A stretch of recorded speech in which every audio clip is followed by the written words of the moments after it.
say amen. Church say hallelujah. Somebody say praise the Lord. God is good and all the time. Come on, church, give God some praise. Bless the Lord, oh my soul, and all that is within me. Bless God's holy name. Come on, church. Bless the Lord, oh my soul, and all that is within me. Bless God's holy name. Come on, church. Bless the Lord, oh my soul, and all that is within me. Bless God's holy name. He's an awesome God. He's a wonderful God. He's a glorious God.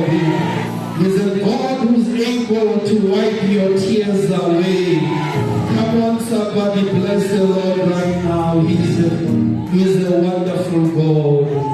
You ought to shout amen. If you know God is able to pick you up when you are down, you ought to shout hallelujah.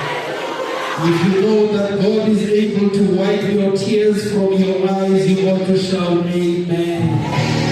God is good all the time. To the Father of the church, my father, perhaps the senior bishop of the African Methodist Episcopal Church and the supervisor, to the presiding elder of this wonderful district, Major Temple, to the presiding elder of SG Chalale district, Daddy Mugwena, to the BOC director, Daddy Mugoro, the president of the AC League, Daddy Mabui, to the president of the Orange Annual Conference, Rai Lasenchi Kambule, to the Episcopal President, Sister Karabo, and your entire executive, to the YPD President of the 19th Episcopal District, Brother Mabue, and all the connectional officers in our midst, and everybody who's under the anointing of my voice. Allow me to greet you all this morning in the joy of knowing Jesus as my personal Savior. Somebody say amen. Umuruti wale haye, Muruti Reverend Fezile Yawa. Thank you, sir, one more time for allowing me to stand on behalf of the Lord in your pulpit. May God bless you. Without wasting much of your time, weeping will endure for a night, but joy will come in the morning. Oh, Jesus. Oh,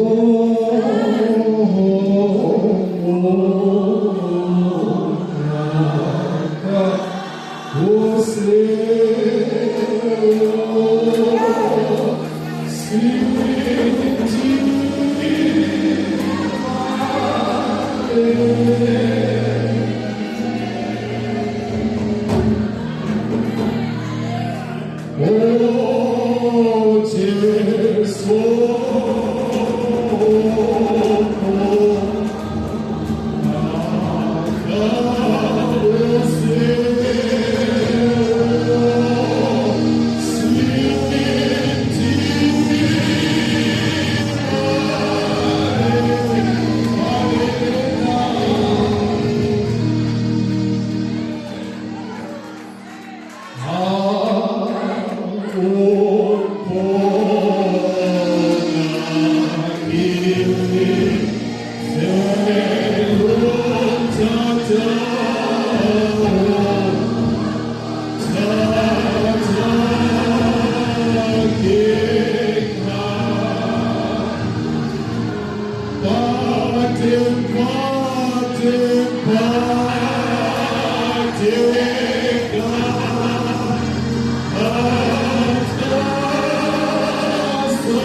Holy Spirit,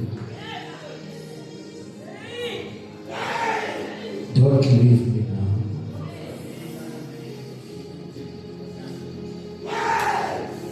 Holy Spirit,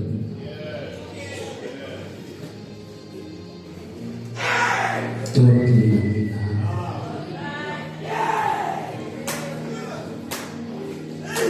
Let the words of my mouth and the meditation of my heart be acceptable in your sight. Oh Lord, my God, and my Redeemer. Speak, O Lord, as only you can speak. Anoint as only you can anoint, so that glory and honor can come to you,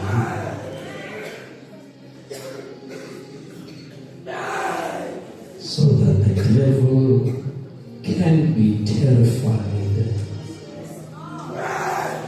and you, God, can be glorified. In the wonderful name of my Lord and Savior Jesus. And the church say, Amen. The Acts of the Apostles, chapter number 16. Don't stop from me, you can continue, so that I can quickly finish. The verse number 25 and 26. But about midnight, Paul and Silas were praying and singing praise to God. And the prisoners were listening to them. And suddenly, there was a great earthquake. So that the foundations of prison were shaken. And immediately, all the doors of prison were open. And everyone who was chained was unfastened. This is the word of the Lord. Those who believe in the coming of the King will say amen. If you can just tell your neighbor and say, neighbor, it is going to be okay. I don't know what you are going through.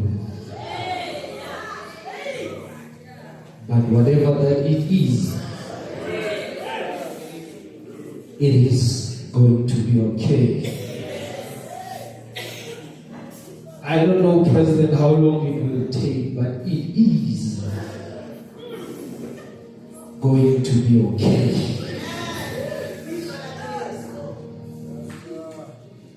The Acts of the Apostles records a series of events that happened in a secondary missionary journey, where Paul went from Troas and ended up in Macedonia and settled in Philippi. But in verse number 13, it records that they conducted a prayer meeting by the riverside.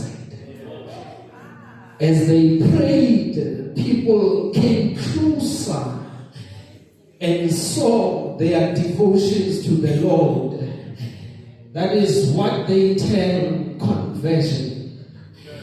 And in verse number 16 and 17, elder, they saw a woman by the name of Lydia. And they baptized her in her house. And that is a sign of a discipleship. And after the conversion from verse number 16 to 19, they encountered a woman who had a spirit of divination.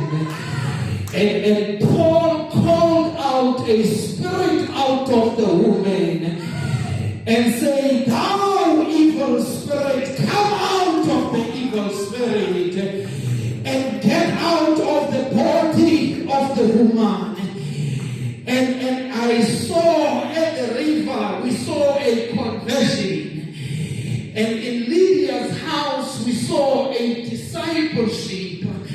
And when they met a young girl, we saw a power of deliverance.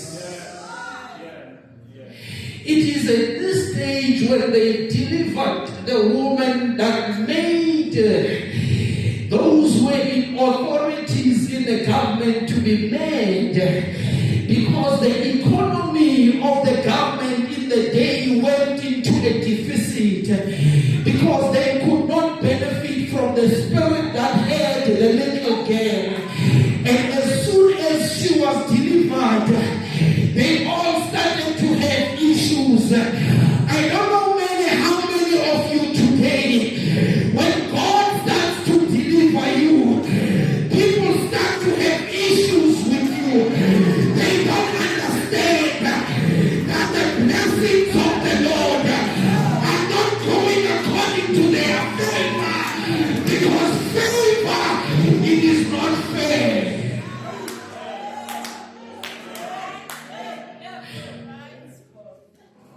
Now, between verse 22 and 24, Bible says after they were delivered, the authorities started to have an issue with Paul and Silas.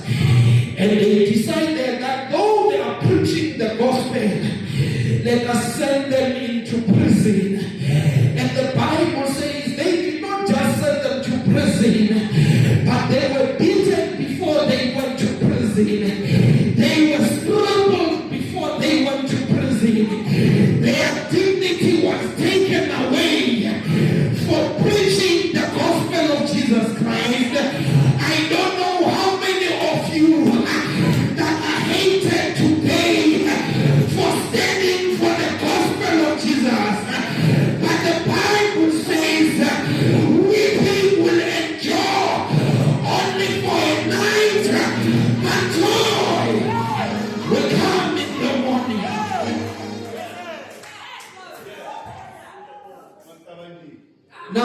Now we arrive in verse 25. And verse 25 says, after all that, at midnight, Paul and Silas, they started to pray and sing praises, not during the day, not during the hour, but at midnight, when they were going through everything. They did not blame the bishop, they did not blame the church, they did not blame everybody, but at midnight they started to pray and they sang praises unto the Lord. I don't know where you are, but at midnight you got to pray and sing praises unto the Lord. For the Bible says, bless the Lord, all my soul, and all that is within me. That's what's holy me. So at midnight, we must understand what led to verse 25. Oftentimes, Bishop, attacks are a result of your success. You will never be attacked, Brother Kambule, if you are not successful. Let me bring it close home. They were successful in the devotion at the river. They were successful in converting Lydia. They were successful in delivering the care. But that is when the attack came. Maybe you must understand that sometimes you are not under attack because you did something wrong, but you are under attack because you did something right. How many of you have been attacked for doing something right, but as long as you're doing something wrong, there are no attacks in your life, but immediately you do something right, people turn against you, and weeping will endure for the night, but joy comes in the morning. Now we are in verse 25. Paul and Silas are bleeding. They were beaten. But the Bible says, at midnight, remember, they were arrested only for preaching the gospel. And they were sent to prison without going through the trial. You don't understand me. Paul and Silas, they did not go to court, but they were sent to prison for preaching the gospel. There are times in your life where the devil don't want to understand your case. They will send you to prison, but it is not prison that at midnight they prayed. I want to preach to you this morning from the subject that says it is not meant to last forever. Look at your neighbor and say, neighbor, It is not meant to last forever. I don't know what you are going through, but it will not last forever. I don't know who have left you, but it is not meant to last forever. Quickly, Brother Kambule, nothing in the text, it is by accident. Not at all. The Acts of the Apostles, the theologians are saying Luke wrote it. He is the author of the book. And he says at midnight, Brother Kabula did not go further to school. But the Bible says the definition of a midnight is the middle of the night. It also marks the transition of time. In the midnight means yesterday died, today is born, tomorrow is conceived. Therefore, there is no definition of a day without midnight. There is no tomorrow without midnight. There is no yesterday without midnight. There is no yesterday without midnight. Every now and again, before you go to the next day, you must pass through the midnight.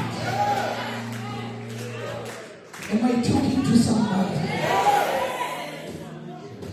Midnight, Brother Kabula says, it is a new day, but it's still dark in my life.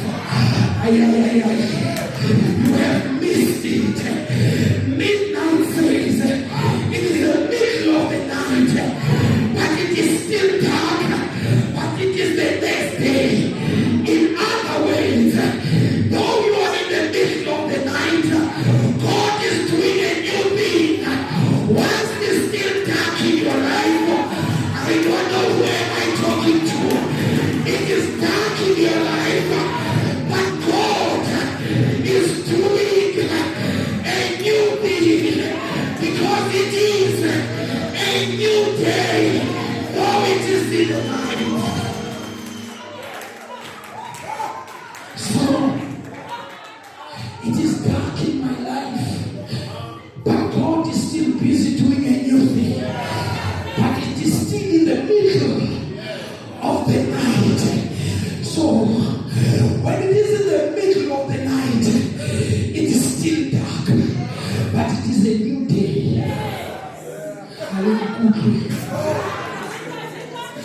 So, midnight, Brother Kambula, it is a measurement of time that began a new day with yesterday's darkness. The darkness of the midnight, it actually started yesterday. It did not start today. But God is using my yesterday's experience to usher me into a new day. I don't care what you did yesterday, but it is a new day that God is ushering you into a new experience. As I close, I learned, Brother Kambule, that midnight of dark times are times of development. It is only when it is dark in your life that you are able to develop your character. It is only when it is dark in your life that you are able to pray. You cannot pray until it's dark in your life. You get the courage to pray when friends are gone. When it is dark in your life, you get to praise the Lord. When it is dark in your life, you got to know who the Lord is. And Paul and Silas, it was dark in their life, but they praised him. I know you are unemployed, but keep on praising the Lord. I know people left you, but praise him anyhow. For the Bible says, when the praise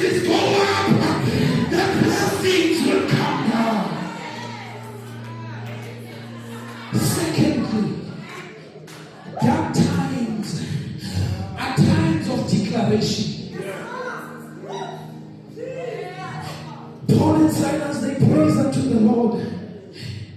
And they understood that their arrest, it is not meant to kill, but it was designed to send the message to the devil that even though it is dark in our life, we will still praise him. Though it is dark in the life, but we will give him praise. That is why David says, even though I walk through the valley and the shadows of death, I will fear no evil. Yes, it is dark, but I am not standing in the valley. I am passing through. I am blessing the Lord. I cannot celebrate, but I will still bless the Lord. I cannot afford it, but I will still bless the Lord. Now, number 3, dark times are times for demonstration.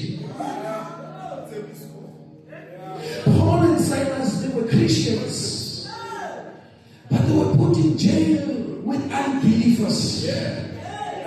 But they they demonstrated to the unbelievers, what do you do in your darkest season? The Bible says, at midnight, Paul and Silas, I wanted to understand if the Bible says it was not only them in prison, but it was only the two of them that started to praise the Lord.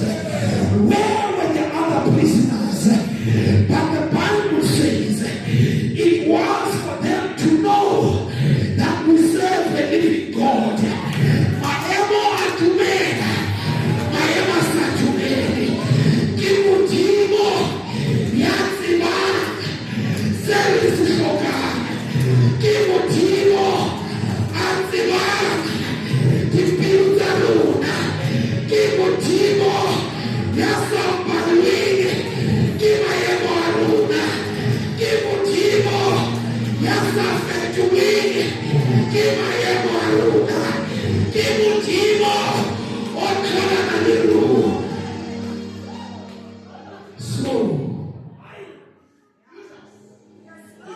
They demonstrated to the unbelievers that though we are subjected to the same prison, we've got somebody who has an upper hand. But watch this. Verse 22 and 24, as I take my seat, they were put in a different type of a prison. And the Greek word for that, it says, is Demonstration, which means the dark dungeon.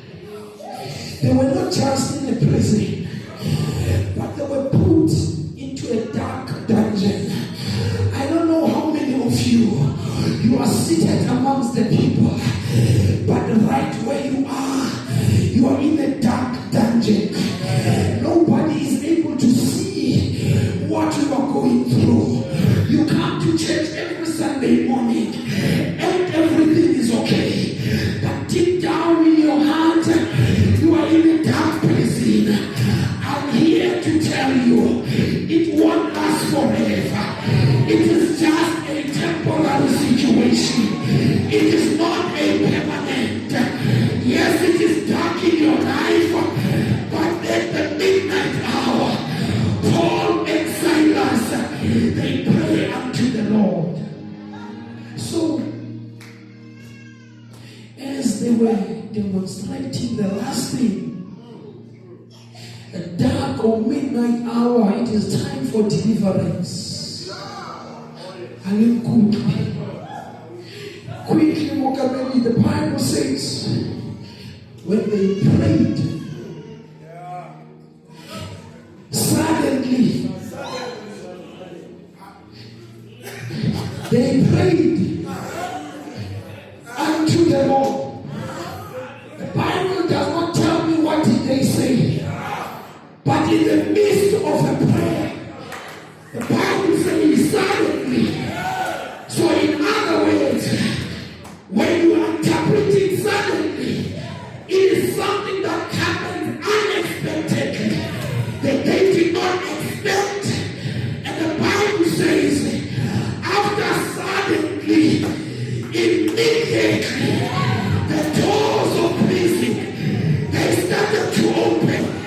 But watch this, they were still hand off, but the doors of prison, they opened for prayer, changes things.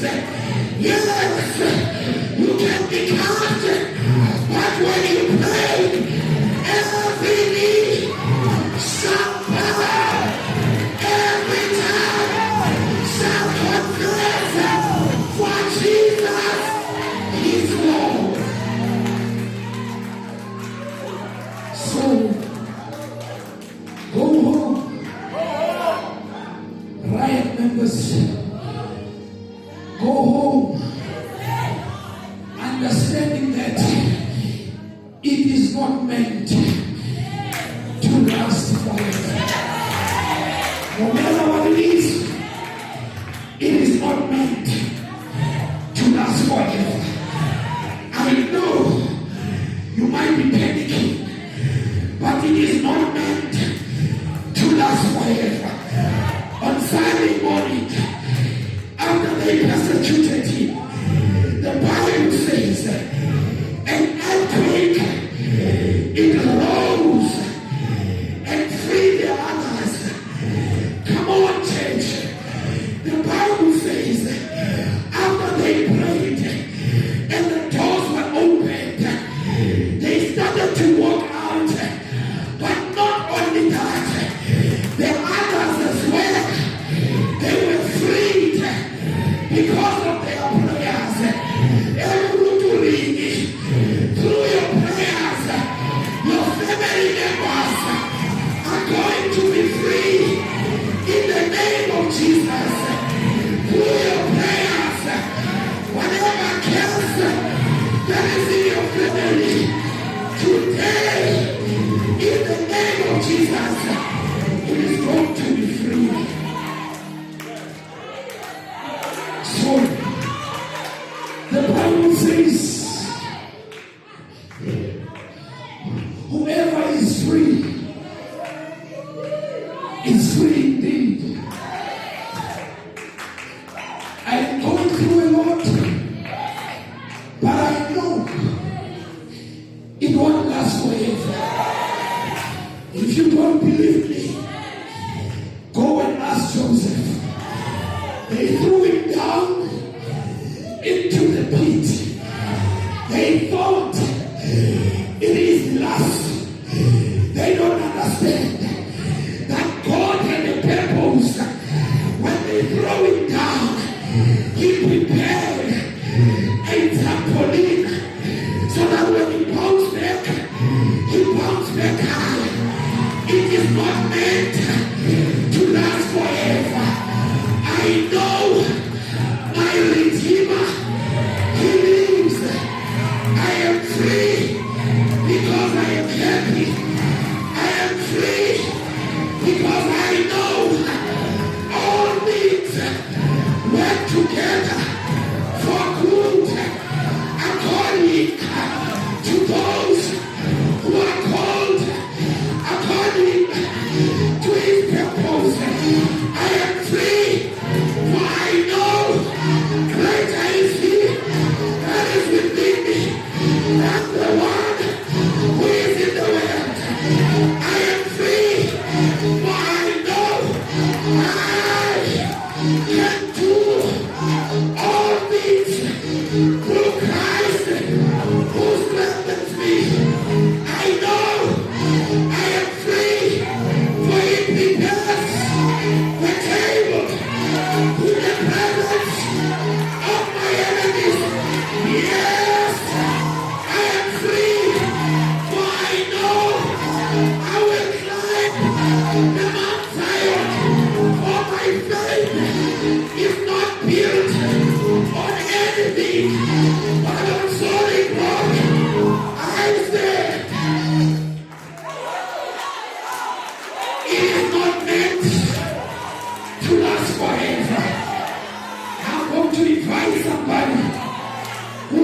Muruti, I'm tired. But I know somebody. On Friday, they crucified him. On Saturday, they put him in the tomb. But early Sunday morning, he rose up with all power. They say he's Jesus. He's the lily of the valley. He's a bright morning star. He can take care of your situation. Morty, I'm tired of being tired. My president, it is not meant to last forever. Pastor, I'm tired for people are making a mockery of my situation. But it is not meant to last forever. Let them laugh. It is okay. But it is not meant to last forever. Look at your life 10 years ago. And look at it today. You are not in the same position you used to be.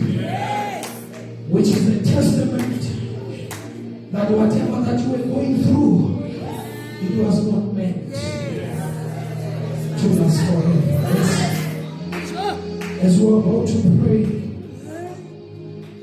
I want to pray with somebody who says, Maruti, I cannot do it on my own. Yes, it is okay. Because Paul and Silas, they didn't do it on their own. The Bible says, weeping will endure for a night, but joy comes in the morning. God did not tell us how is it going to come. But the fact of the matter is, it is going to come. It is a promise that even your enemies cannot take it away. It will come. With every head lifted up, we're going to pray with somebody who says, Pastor, I've tried my best. But let me tell you, your best was not enough without the Lord. You have done your best, it is okay. But let God do the rest for you. Because He's the King of Zion. He's a Lion of Judah. He's going to reign in this place. King of Zion, Lion of Judah, Jesus reigns. He's a King.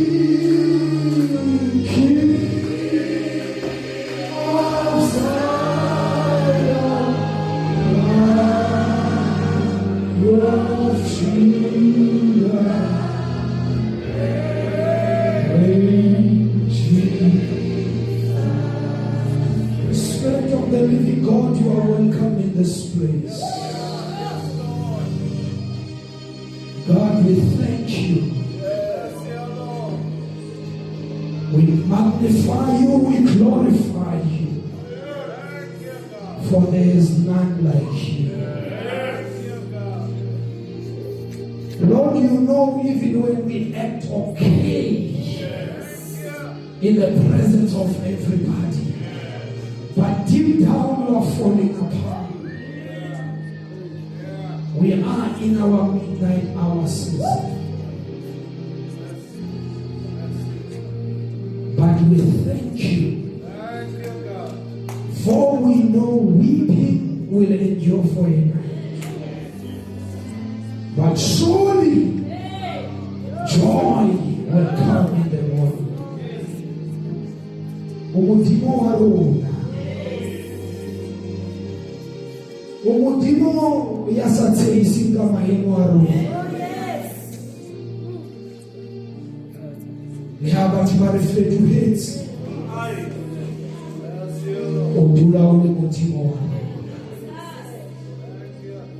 God will cancel every negative plan of the evil one in the name of Jesus. We reverse every curse that has been spoken over our life back to the sender. For you said in your word, we must call upon you.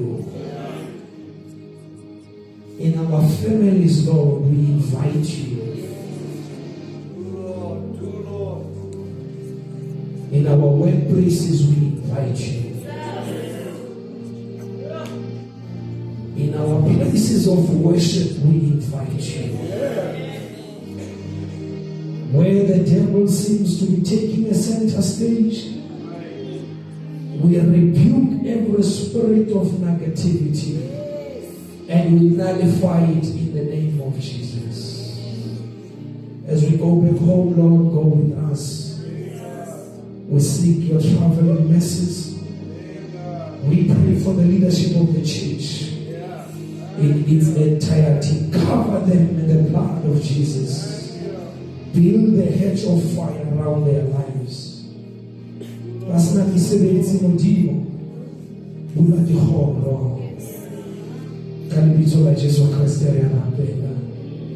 And these are many more unmentioned. We ask them in the powerful name of our Lord and Savior Jesus the Christ. And those who believe in the coming of the King will signify by saying, Amen.